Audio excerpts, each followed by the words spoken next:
Alors le collectif Europe Solidaire, c'est un collectif qui rassemble des dizaines d'organisations de la société civile pour prôner une Europe plus solidaire. On s'est aperçu que, comme d'habitude, le débat au moment des élections européennes portait assez peu sur l'Europe, et quand ça porte sur l'Europe, ça porte rarement sur les questions sociales. Peut-être des nouveaux députés vont s'emparer de ce sujet, la nouvelle commission qui va émerger de ce Parlement et des décisions des États membres, peut-être qu'il y aura des commissaires qui vont prendre le sujet à bras-le-corps. Aujourd'hui, on ne les voit pas. On a mis l'accent cette année sur les conditions de l'hébergement d'urgence. Cet accès vraiment à l'hébergement minimal était parfois refusé aux personnes selon des critères souvent assez discriminatoires. Il y a des pays qui interdisent aux sans-papiers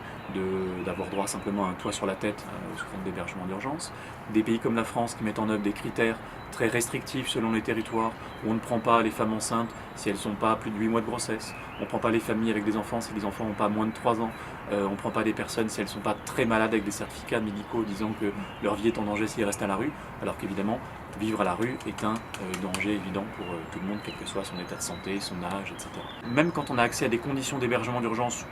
de qualité correcte, eh bien, ce n'est pas la solution, parce que la vraie solution, c'est d'accéder à un logement. Alors une élection européenne, c'est l'occasion de mettre en débat justement tous ces sujets-là, et de montrer qu'il y a un enjeu commun à tous ces pays, et que l'Union européenne peut apporter son expertise, ses financements, pour passer à l'échelle, par exemple, du logement d'abord. La fermeture des frontières, c'est vu comme la solution par beaucoup de partis politiques, d'États membres également, pour régler le problème des migrations. On sait bien qu'en fait la fermeture des frontières elle est assez illusoire,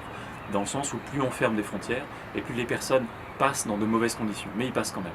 Le mieux c'est d'avoir des passages d'accès légalisés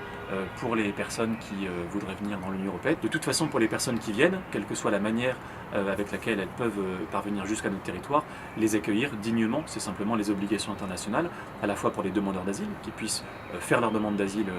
correctement, et puis même pour ceux qui ne sont pas demandeurs d'asile ou pour ceux qui sont déboutés, ça reste des êtres humains qui sont dotés des droits humains de base, notamment le droit à l'hébergement qui est pourtant souvent bafoué.